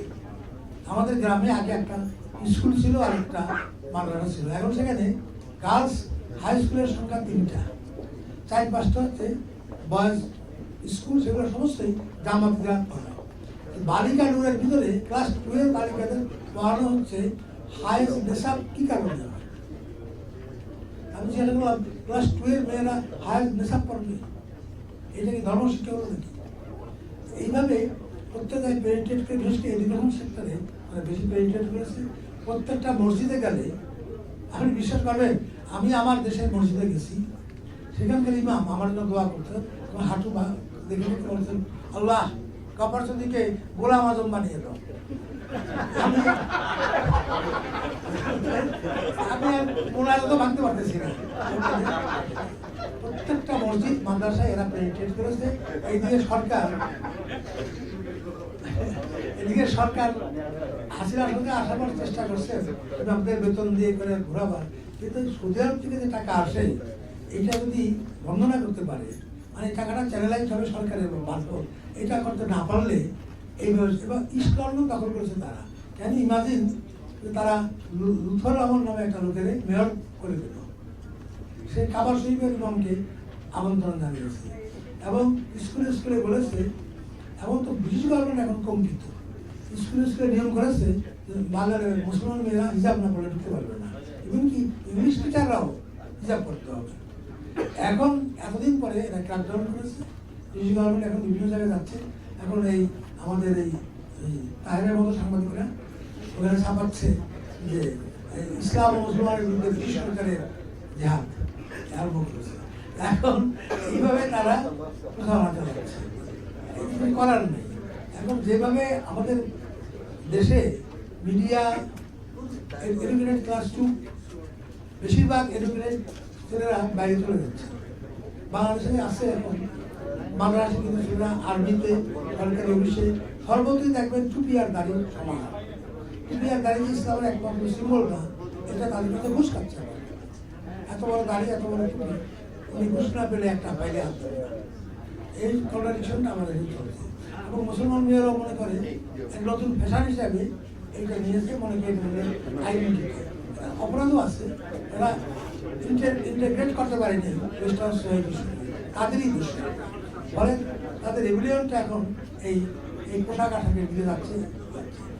এখন গেলে কি হবে? আচার আচরণ তো বদলায়নি। বোরখা পরে যাচ্ছে, টিউবে বসে প্রেম করতেছে, বোরখা আছে, আবার ইন্টারনেটে প্রেম হইতেছে। আচার আচরণগুলো ওয়েস্টার্ন, করে বেশভূষা হচ্ছে ইসলামিক করে একটা আত্মপ্রতারণার সৃষ্টি হচ্ছে। এদিক থেকে আমাদের ইয়ারা কি বলে গার্ডিয়ানরা নিজেরাই বোরখা পরা শুরু করেছে।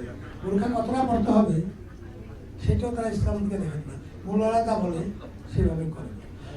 এখন এদিক থেকে যদি একটা সামাজিক আন্দোলন না হয় তাহলে এটা বাড়তে পারবে। ধন্যবাদ।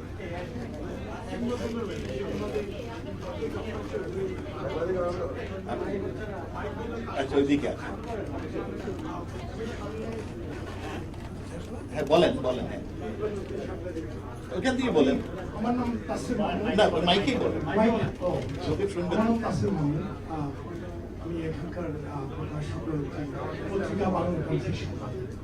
আপনি তুলনামূলকভাবে বাঙালি সংস্কৃতি এবং আরব সংস্কৃতি নিয়ে কথা বলেছেন এবং কিছুক্ষণ আগে হেজাব নিয়েও কথা বললেন। আপনার কি মনে হয় না যে বাঙালি যখন আরব সংস্কৃতির প্রতি অনুরক্ত হল অথবা মোদ্দা কথায় মুসলমান হয়ে গেল, তখন কি সে তার জাত খোয়ালো না? ধন্যবাদ।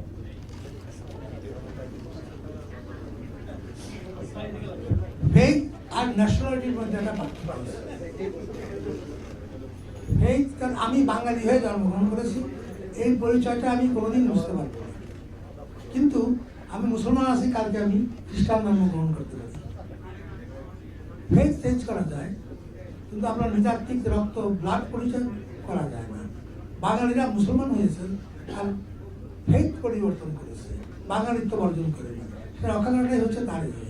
পৃথিবীর সর্বত্রই মানুষ ধর্মবিশ্বাস পরিবর্তন করেছে সুবিধার জন্য, কখনো যেমন বুদ্ধিস্টরা বাঁচার জন্য, ব্রাহ্মণদের হাত থেকে বাঁচার জন্য ইসলাম ধর্ম গ্রহণ করেছিল, কিন্তু তাদের আচার আচরণ বদলায়নি।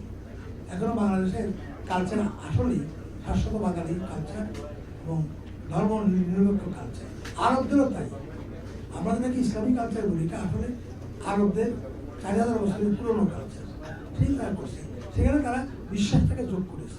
আমরাও বিশ্বাসটাকে যোগ করে মুসলমান বাঙালি হতে আমরা আপত্তি নেই, এবং আমরা বিশ্বাসটাকে আমাদের পরিচয়ের ঊর্ধ্বে স্থান দিয়েছি। এই জন্যই বলে আমি বাঙালি না মুসলমান, বলে আমি আগে মুসলমান তারপর বাঙালি। আমরা বলি আমরা আগে বাঙালি তারপরে মুসলমান।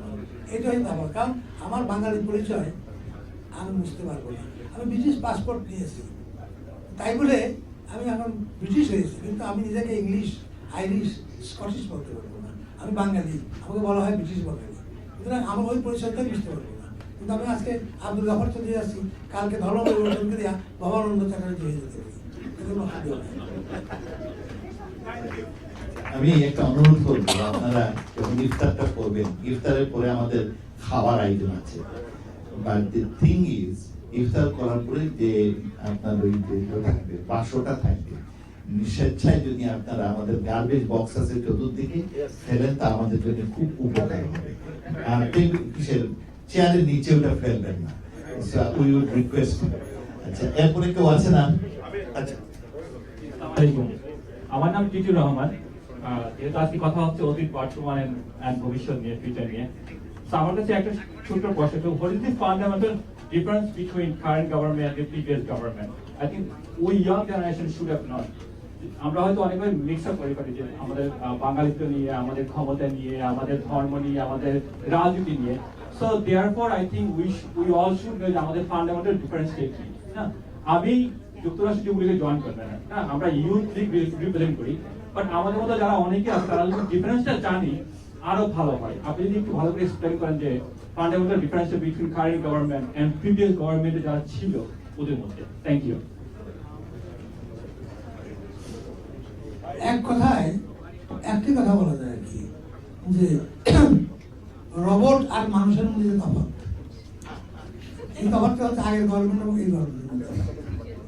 রোবটের কোনো পাপ নাই, তাকে আপনি যেভাবে কারাগারে কথা বলে সবই করে, বাড়িতে এসে সার্ভেন্টের কাজ করে সবই করে, কিন্তু তার কোনো অনুভূতি নেই, সে পাপ করতে জানেও না, পুণ্য করতেও জানে না। এই গভর্নমেন্ট একটি রক্তবংশের গভর্নমেন্ট, এর মধ্যে দুর্নীতি আছে, পাপ আছে, পতন আছে, স্খলন আছে, ভালো কাজ করতেছে।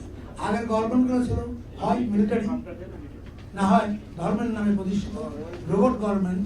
তারা যে সমস্ত পাপ করেছে না জেনেই করেছে এবং জেনে করেছে, এবং তাদের আমলে যা হয়েছে সেটা গণতন্ত্র নয়। এই কারণে বলি যে গণতন্ত্রের অনেক বিভাজন হয়ে গেছে। গ্রিক সিটিতে যে গ্রিক সিটি স্টেটের যে গণতন্ত্রের সংজ্ঞা ছিল, আজকে তা নেই। ওয়েস্টমিনিস্টার ডেমোক্রেসি বলে আমরা যেটা বলি, সেটাও ওয়েস্টমিনিস্টার ডেমোক্রেসি আর নেই। থ্যাচার গভর্নমেন্টকে বলা হতো ইলেকটিভ ডিক্টেটরশিপ। আজকে বহু দেশে গণতন্ত্রকে একটা উন্নত দেশ সমাজে প্রতিষ্ঠা করার জন্য অনেক রকম বিধিনিষেধ কিছুতে আঘাতে হয়।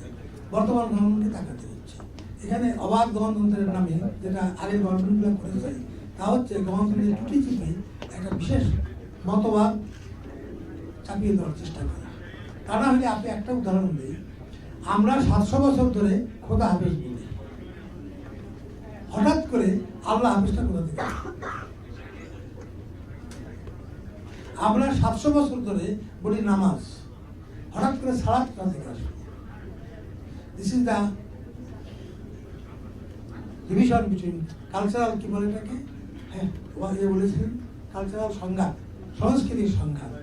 আরব, সৌদি আরব দেখেছে যে আমাদের দেশে ইসলাম প্রচার হয়েছে ইরানিদের দ্বারা, এবং আমরা অনেকটাই ইরানি কালচার দ্বারা মুসলমান।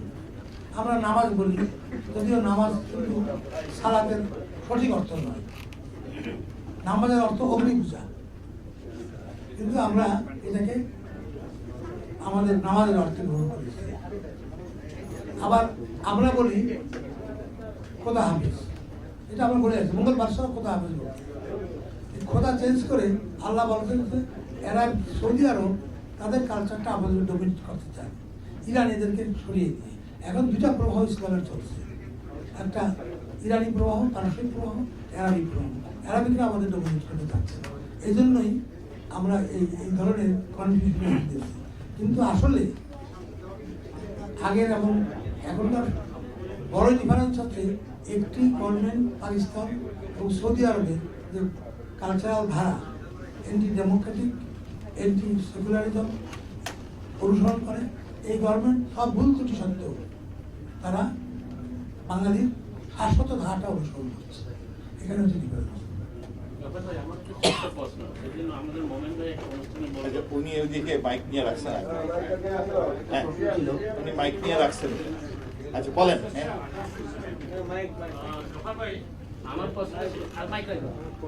আমার প্রশ্নটা ছিল একটা বিষয়ে আপনার একটা মতামত শুনতে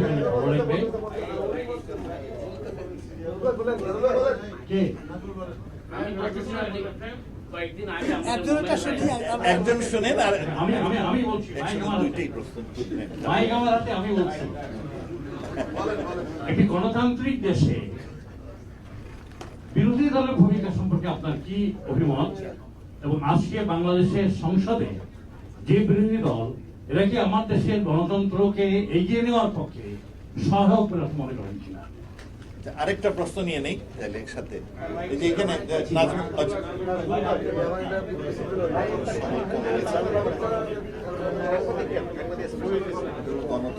আমার প্রশ্ন ছিল একটু আগে, কিছুদিন আগে আমাদের মোমেন ভাই একটা কথা বলছে যে দেশের সমৃদ্ধির জন্য যে সরকার স্থায়িত্বের একটা ব্যাপার আছে, এবং বর্তমানে উনি ইন্দোনেশিয়া এবং সিঙ্গাপুর উদাহরণ দিয়ে বলেছিলেন সেই দেশের সরকার, মালয়েশিয়ার উদাহরণ দিয়ে তিনি বলেছিলেন যে সেই দেশের সরকারগুলো নেতা হয়তো পরিবর্তন হয়েছে, কিন্তু দলটি অনেকদিন ধরে ক্ষমতায় আছে। আপনি কি মনে করেন যে বাংলাদেশের বর্তমান সরকারের দীর্ঘস্থায়ী ক্ষমতা থাকাটার প্রয়োজন? আমি ওনার প্রশ্নের জবাব দেই যে বাংলাদেশে বর্তমানে যে বিরোধী দল আছে, এটা গণতন্ত্রের সংজ্ঞা অনুযায়ী গণতান্ত্রিক বিরোধী দল নয়, কিন্তু এটা প্রয়োজনের জন্য একটি বিরোধী দল। বিরোধী দল বিএনপি নিজের ইচ্ছা অনুসারী বিভিন্ন অভিযোগ করে পার্লামেন্ট বর্জন করায় এই বিরোধী দল এখানে আসছে। আর সবচেয়ে বড় কথা, আমরা নির্ভেজাল ওয়েস্টার্ন ডেমোক্রেসি চাই। ওয়েস্টার্ন ডেমোক্রেসিতেও এখন আর ডেমোক্রেসিতে যে জনপ্রতিনিধিত্ব তা বিভিন্ন ক্লাসের ভিতরে চলে গেছে। ধনী ক্লাস এখন গণতন্ত্রকে দখল করেছে। এখানে এই দেশে ইচ্ছা করলে একজন প্রেসিডেন্ট হতে পারবে না, কোটি কোটি কোটি ডলার না থাকলে, তার পিছনে ব্যবসায় সমর্থন না দিলে। সুতরাং ডেমোক্রেটিক পার্টি, রিপাবলিকান পার্টির ভিতরে ডিফারেন্স ইজ ভেরি লিটল, একমাত্র বৈদেশিক নীতিতে ছাড়া। আমাদের দেশে এখন এই শ্রেণী বিভাজনটা এত বেশি ভঙ্গুর। যেমন আওয়ামী লীগ কাদের প্রতিনিধিত্ব করে? ম্যাক্সিমাম লোয়ার মিডল ক্লাস, পেশাদার শ্রেণী। বিএনপি কাদের করে? আগে মুসলিম যারা করত, অভিজাত ক্লাস, শিক্ষিত শ্রেণী এবং ধর্মীয় ক্লাস। এই যে মিলিটারি সিভিল অক্সিস, এটার প্রতিনিধি করে বিএনপি। আর সাধারণ মানুষ, পেশাদার বুদ্ধিজীবী, পেশাদার মানুষের প্রতিনিধি করে আওয়ামী লীগ। এই যে ডিভিশন, এই ক্ষেত্রে বাংলাদেশে একটা সুস্থ বিরোধী দল তৈরি হওয়া বড় মুশকিল, কারণ এতে রিপ্রেজেন্ট দ্য ভেস্টেড ইন্টারেস্ট। এই ভেস্টেড ইন্টারেস্ট এখন আস্তে আস্তে আওয়ামী লীগের ভিতরে ঢুকছে। একই আব্দুল্লাহ আল মিন্টু বিএনপি ক্ষমতা থাকলে বিএনপিতে থাকে, আওয়ামী লীগ ক্ষমতা থাকলে আওয়ামী লীগ আসে। এখন আমরা যে গণতন্ত্র চাই সেই গণতন্ত্র বাংলাদেশে আসতে আমার মনে হয় এডুকেশন আরো বিস্তার, অর্থনীতির আরো শক্তিশালী হওয়া এবং সাম্প্রদায়িকতা এবং তালেবানদের হাত থেকে মসজিদ এবং মাদ্রাসাগুলো মুক্ত হওয়ার পরে আমরা যে গণতন্ত্র ভোগ করতে পারবো, তার আগে নয়। আর নজরুল ভাই কি বলতে স্থিতিশীলতা, হ্যাঁ যে মালয়েশিয়া, সিঙ্গাপুর, ভিয়েতনাম অনেক বছর ধরে সরকার development do not depend on the continuity of the government. It depends on the continuity of the policy. Malaysia বা এখানে মহাদেব চলে গেছেন, কিন্তু যে পলিসিটা এবং পদ্ধতিটা দিয়ে গেছেন সেটা কন্টিনিউ করতেছে। বাংলাদেশে বঙ্গবন্ধুকে হত্যা করার পরে উনি যে পলিসির উপরে বাংলাদেশ তৈরি করতে এসেছিলেন সেই পলিসিটাই বাদ দেওয়া হয় এবং পাকিস্তানি পলিসি আমদানি করা হয়, সৌদি আরব থেকে পলিসি আমদানি করা হয়।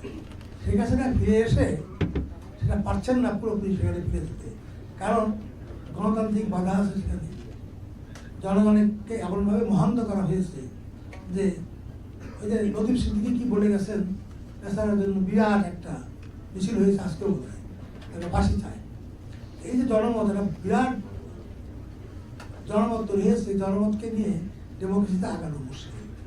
বাংলাদেশের স্থায়িত্বটা শেখ হাসিনা তখন দিতে পারবেন যদি তিনি তার দলে একটা গণতান্ত্রিক স্থায়ী নেতৃত্ব তৈরি করতে পারেন। তাহলে উনি না থাকলেও তার পরিস্থিতিকে এগিয়ে নিয়ে যাওয়ার জন্য একটা স্থায়ী ব্যবস্থা থাকবে। সেটা যদি না পারেন তাহলে বঙ্গবন্ধু মারা যাওয়ার পর দেওয়া হয়েছিল সেটা হবে, ক্ষমতাটা আবার এই অন্য বিরোধী পক্ষ দখল করে নেবে। এইটা যেমনি আওয়ামী লীগের দরকারটা পলিসির স্থিতিশীলতা, ব্যক্তির বা গভর্নমেন্টের স্থিতিশীলতা নয়। আমরা maybe this will be the last question, কারণ আমি একটু কি করব কুইকলি। আমি আসলে ধর্ম নিয়ে একটা প্রশ্ন আপনার কাছে জানতে চাইবো। আমার নাম টিভি চন্দ্রিকা। আপনি যেটা বললেন যে কাফেরদের যেটা আপনার দেব দেবী বা দেবতাদের নামের সাথে আল্লাহ নিয়ামতের নামের তুলনা করেন, সেটা একটু পরিষ্কার করবেন। আর হলো পর্দা, নামাজ, রোজা, হজ, যাকাত, ফরজ, পর্দা একটা অংশ। বোরকা পরার বিষয়টা তাহলে কি আপনি লাকুম দীনুকুম ওয়ালিয়া দিন যে আয়াতটা বলছেন সেটা কোরআনের বাইরে কিনা সেটা আপনি ব্যক্তিগত মতামত দিয়েছেন না আসলে বিশ্লেষণ ধর্মীয় মতামত? আমি কিছুদিন মাদ্রাসায় পড়েছি, আমার ধর্ম সম্বন্ধে খুব ভালো জ্ঞান আছে বলি না, কিন্তু আমি ইসলাম সম্বন্ধে তা জানি। এখন যে ইসলামটা চলছে এটা বাড়াবাড়ির ইসলাম। এটা হচ্ছে আমাদের রাসূলুল্লাহ তার বিদায় হজে একবার নয় কয়েকবার বলেছেন যে তোমরা ধর্ম নিয়ে বাড়াবাড়ি করিও না, তোমাদের আগে বহু জাতি ধর্ম নিয়ে বাড়াবাড়ি করিয়া ধ্বংস হয়ে গিয়েছে। আজকে যে ইসলামের এত সংকট, এটা বড়ই কারণ আমরা ধর্ম নিয়ে বাড়াবাড়ি করি। আমরা যে পর্দা প্রথার কথা বলি, এটা রাসূলের সময় ছিল না। হযরত আয়েশা ঘোড়ায় চড়ে যুদ্ধ করেছে, মেয়েরা মসজিদে ঢুকে নামাজ পড়েছে। এখন দেখা যায় যে কাবায় হজের সময় মেয়েরা ঢুকতে পারে, মদিনায় রওজাতে ঢুকতে পারে না, এখন তো ঢুকতে পারে না। এই নিয়মগুলি কারা করেছে? পরবর্তীকালে হয়েছে। এটা প্রকৃত ইসলাম যখন ধ্বংস করা হয়, খেলাফত যখন ধ্বংস করা হয়, সুলতানাত বা সাম্রাজ্যবাদীরা যখন ইসলামকে দখল করে, তারা 6 জন ইমামকে তারা হত্যা করেছে, তারা প্রকৃত ইসলামকে রক্ষা করতে পেরেছে। ইমাম শাফিঈকে হত্যা করা হয়েছে, ইমাম হাম্বলকে 20 পানে হত্যা করা হয়েছে, এবং 6 জন ইমাম, আমরা যেমন সুন্নি, আমরা হানাফি, আমাদের আবু হানিফা সাহেবকে হত্যা করা হয়েছে। এইভাবে ইসলামের যে একটা গোড়ামি এখন তৈরি হয়েছে, হিন্দুদের মধ্যে গোড়ামি আছে, খ্রিস্টান ধর্মের গোড়ামি আছে, এই গোড়ারা এখন ইসলামে এই পর্দা প্রথার নাম করেছে। এই পর্দা প্রথা এরকম পর্দা ইসলামে পরিষ্কার বলা হয়েছে, তোমরা তোমাদের শরীরকে এমন ভাবে আবৃত করো যাতে পুরুষের কোনো কামনা উদ্রেক না করে। আর তো কালো বোরখা দিয়া সর্বঙ্গ ঢাকিয়া এই পর্দার বিধান কোরআনে আমি পাইনি। তারপরে ওরা যা বলে ইসলামের নামে বিধর্মীকে কতল করো, তখনকার বিধর্মীর সংজ্ঞা ছিল কাফের যারা ইসলামের বিরুদ্ধে যুদ্ধ করতেছে। আর এখনকার দিনে কোন বিধর্মীকে হত্যা করার জন্য? তাহলে তো রাসূলুল্লাহ মক্কা জয়ের পরে লেখা আছে, H.G. ওয়েলস পর্যন্ত স্বীকার করেছেন, পৃথিবীতে যত যুদ্ধ হয়েছে তাতে প্রথম পরাজিতদেরকে হত্যা করা হয়েছে। একমাত্র মক্কা বিজয়ের পরে একটি কাফেরকে হত্যা করা হয়নি, একটি কাফের রমণীকে ধর্ষণ করা হয়নি, এবং উনি সাধারণ ক্ষমা ঘোষণা করেছিলেন। সেই ইসলামকে আসে কোথায় নিয়ে আসা কি হয়েছে, অমুকে ব্লকে কি লিখেছে মহানবীর বিরুদ্ধে, তারে কুতল করো, অমুকে ধর্মের বিরুদ্ধে লিখেছে, কোথায় কুতলের আদেশটা কোন কোরআনে কোথায় আছে? ধন্যবাদ। গফর ভাইকে অসংখ্য ধন্যবাদ। আমাদের ইফতারের টাইম মোটামুটি হয়ে যাচ্ছে। আমার সামনে মৌলানা শেখ সাইফুল আলম সিদ্দিকী আছেন। উনি আমাদের সবার জন্য এবং দেশের জন্য, দেশ দশের এবং বাংলাদেশের মঙ্গলের জন্য একটু দোয়া করবেন।